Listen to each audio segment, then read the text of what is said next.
Welcome, YouTube. Great to see you all.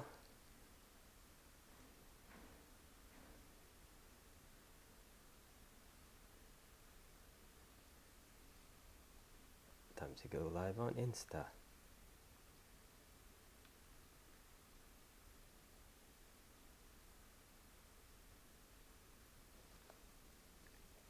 All right, YouTube. So good to see you. Hope you guys all are doing well today.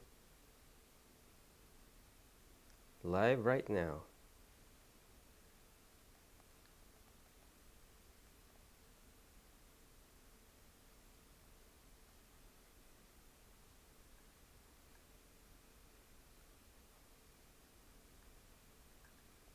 Let's just do this.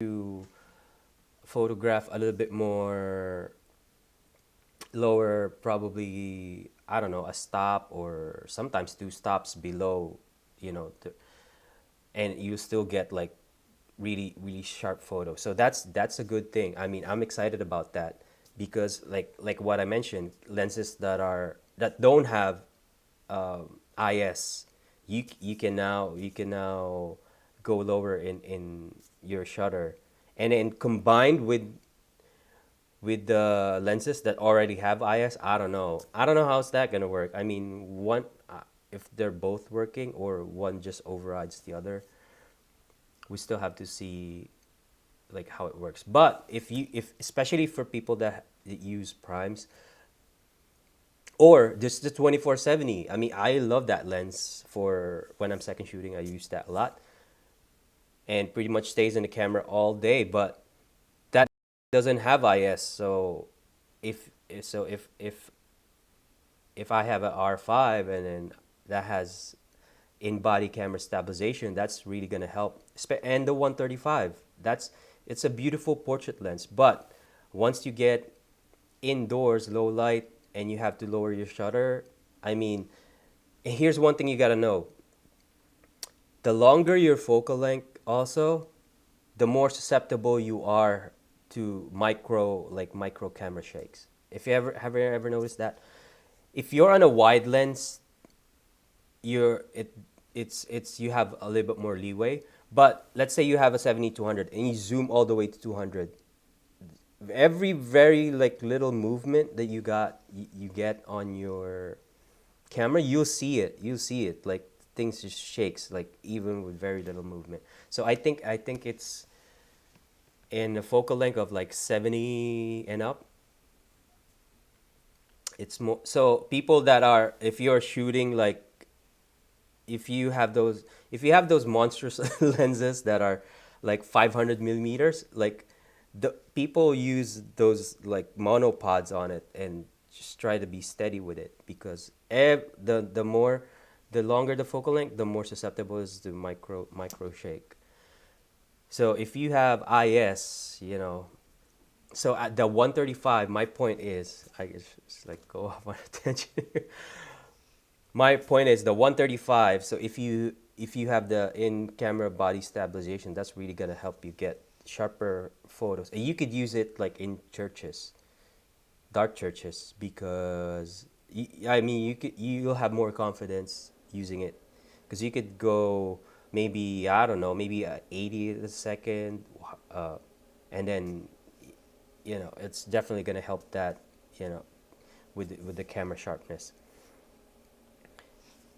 So that's things that I think it's gonna be the in-body camera stabilization is useful, especially for night shots.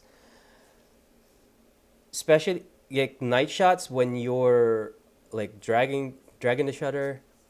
Thank you guys for the hearts. Hello again to everyone that's watching. Uh, hey, appreciate all the appreciate all the support. So hope you guys are doing well and safe. I see a lot of my photographer friends. Let's see, scroll to the names. I'm gonna shout out to you guys. Oh, Southwest photos are amazing. Thank you, appreciate it. Hope you. Oh, I see Allison, my friend. How are you? from my Speak Easy, my favorite local community group. All right, so I talked about the in-camera body stabilization feature because that one I think Sony has it, has it like years now, and now Canon is just, oh my God, Canon is just so much catching up to do, but they're trying. So for the people that haven't, abandoned the Canon sphere, there's hope.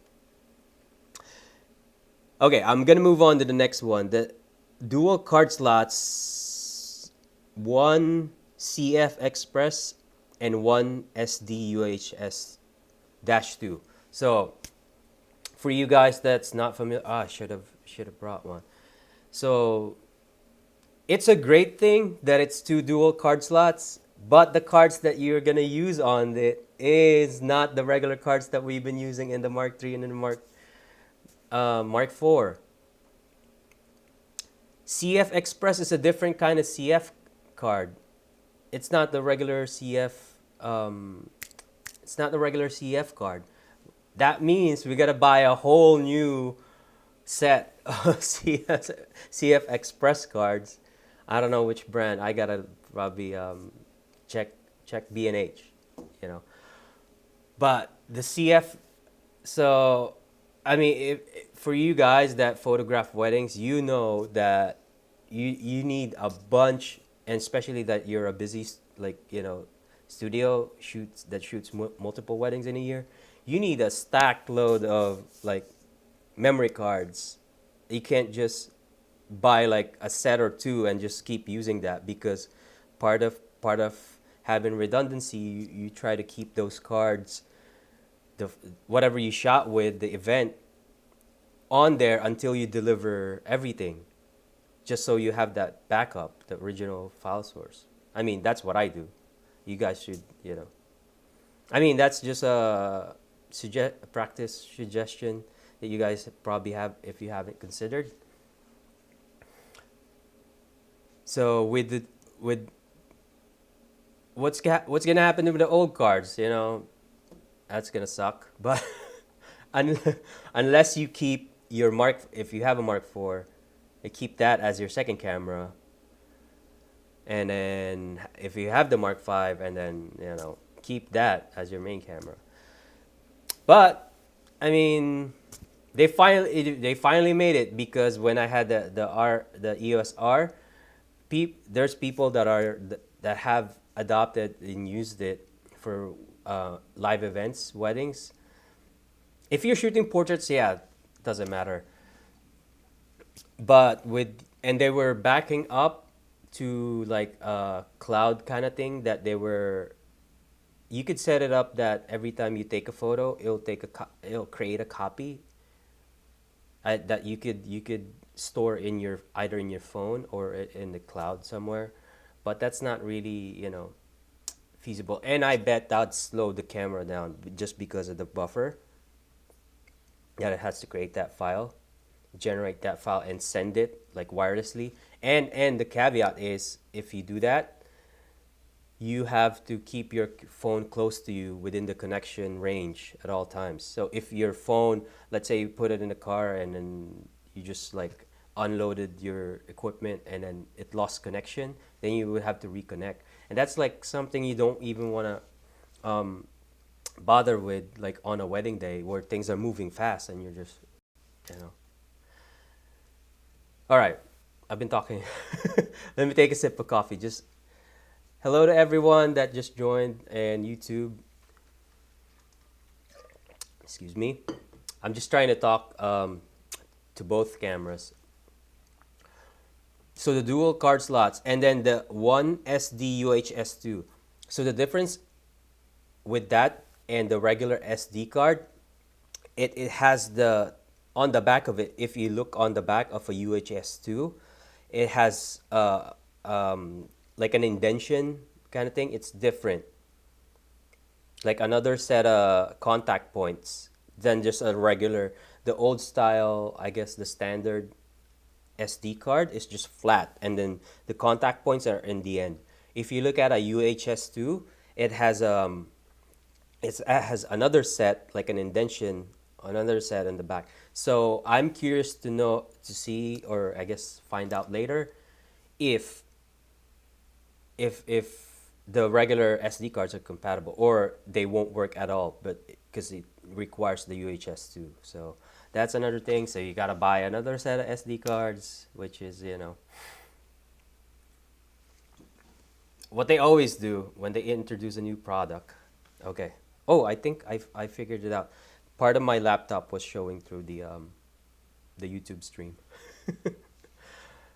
All right, so those are the specs that came out 3 days ago, and then so let's get rid of this.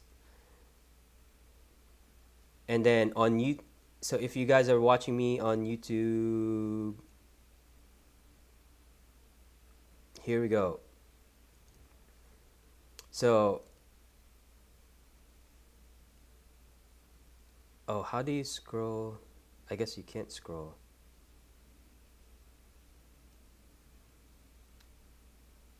All right, so right now this thing is just showing. So this thing is just showing the main page. I guess I can't. I'll just have to read it off this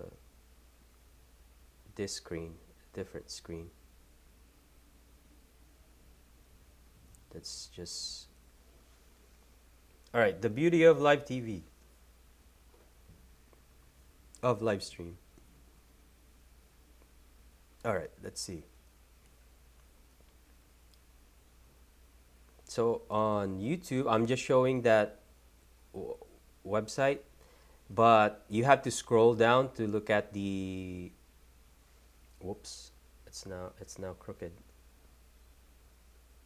I hope you guys didn't didn't got the OCD thing. That wait, the camera's crooked. All right. So on that, there's another page on the website which I have on YouTube right now. So it just has a video of the camera rotating. So I'm assuming it's gonna be the same size of the EOS R. That thing is like super lightweight, and whoops, let me move this. All right, cool.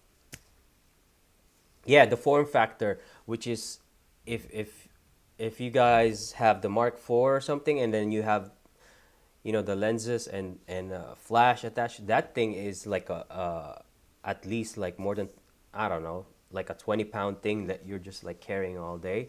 So one advantage of the mirrorless is there's no mirror, so there's less internal like mechanical things inside, so it weighs less.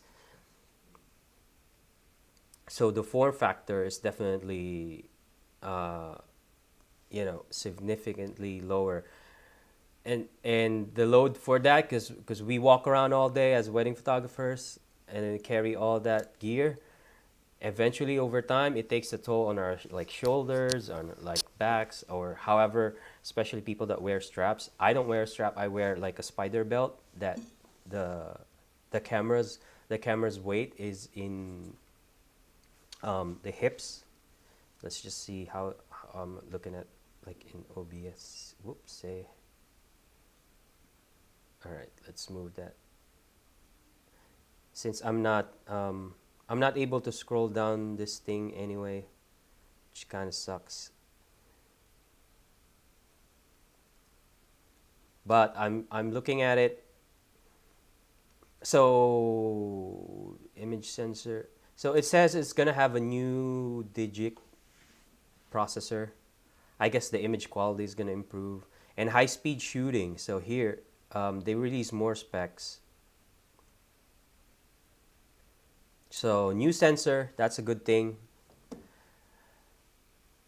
And the 12 frames per second mechanical shutter, and then 20 frames per second silent shutter. That's good enough because once your silent shutters, what we use, we're in a space like churches, and then to have a 20 frames per second. It's really really helpful when your subjects are moving, like a bride coming down back down the aisle, or something just happening like a moment and you just want to shoot through it. So 20 frames per second is like enough. That's really good that they because that's one thing that I noticed with the EOS R. The maximum frames per second isn't it wasn't like this. It was really low. I think it's like 3 or 5 or something. I can't even remember. And then all the, you know, the video specs they listed, the in body. So we talked about that. And dual pixel, it's just the tracking, autofocus tracking for video, the dual card slots, and they're adding cloud services. I don't know what's up with that, but Canon is just trying to get into the cloud, you know, oh, the crowd, the the cloud storage game, which is I don't think people would just, you know, unless it automatically does it. I don't know. You probably would have you're gonna need the Wi-Fi connection for that. But yeah, so the autofocus, subject detection to a new level. I'm reading this off the website. It's gonna be quite an expense. It's gonna be a substantial cost to like transition over, but for the technology with like 8K, 4K video. But the thing is, TVs aren't even streaming that live, like that much high resolution. Like the adoption rate is gonna be a slow one. But if you're into future proofing, right? Like future proofing your equipment, so that could be a thing for you. Just so when the market definitely shifts, it's like watching YouTube videos. I mean, unless you have a really really strong connection, you, like streaming in 4K isn't really that, like, you know, like well mainstream yet. Like a lot of people, I mean, everyone's watching on phones, and phone resolution isn't even that, like, you know, and we're already content and happy. But I mean, of course, technology only moves forward, so eventually we're gonna see. Maybe I don't know. There's iPhone will come up with like you're able to watch 4K on a little screen.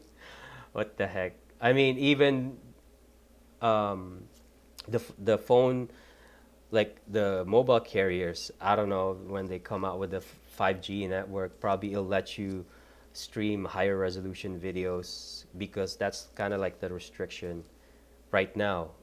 If your phone, I don't know, connection isn't even that fast, it will dictate like the resolution of the video that you're watching, that you can watch. So I mean, I guess I've talked about a lot of points in the EOS R. I hope you I don't know, you've learned something or enjoy the conversation. You know, I'm just like rambling about this new camera that was just announced days ago, and now I you know, gave my first impressions about it. I think it's gonna definitely give the other brands a run for their money, and it's gonna uh, put Canon in a competitive in a competitive rank in the mirrorless market, because I'm not so sure what Nikon is doing with their mirrorless, like the Z. I think they have the Z series, but I don't know if it's up to snuff with um, now that Canon's gonna come out with their own. I don't know. I don't want to say flagship mirrorless line, but this is gonna be a game changer when it comes out, and hopefully they come out with more specs. Because you know, in terms of the like megapixel and all the other, like the focus points, because that's kind of like the important things for photographers. Hopefully there's more like focus points in the frame, because the Mark IV and the EOS R, I saw the focus points. There's a lot more, but they're all more bunched in the middle. I would love to have more like um, more, what do you call those? There's, because there's types of focus points. There's more like the ones that are in the middle are the most like sharpest ones, and then the ones outside kind of like fade out a bit. They're not as sharp, like as accurate. So I've loved to have more like cross points. I think that's what they are. The cross points like on the closer to the edges of the frame. Be for us to be able to have more flexibility in the in compositions and stuff, instead of like focus recompose, a photography technique. And maybe a flip screen. I don't know. Does it look like it have a flip screen?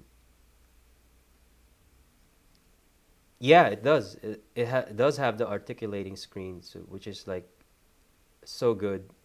So you you know I don't know if you use it for video, you could monitor the screen if it's facing towards you, or photographers getting in a really low angle, so you could flip the screen, have the screen out like that, so when you put it on the ground, you don't have to go like be on your like lie on the ground. You could just lower the camera down. So that's a good thing. I think it still has the joystick thing. And yeah, there's not much info right now, but everything that they released so far looks pretty good. I'm probably gonna end the stream right here. I don't see any questions, but I appreciate you guys so much joining me on this live stream. Let me just change my YouTube window to here. And I hope you guys are staying safe and well, practicing um, this social distancing thing, and I'm hopeful that all of this will subside and we're all gonna get back to normal side of things in terms of how societal functions. And yeah, be productive, guys, in this time. So there's either learn a new skill, learn more on your craft, or um, some projects that you've been putting on the back burner. Just read books that you've been meaning to read. There's just plenty of things. I just remain to be optimistic about the whole thing. So I hope you guys are too. So here's to that. I'll end the stream right here. Thank you guys for watching, and I hope you have a great rest of your day. This is Ryan again of Ryan Ad Photography, and with my first impressions of the R5. Thanks so much. Talk to you guys soon. Peace out.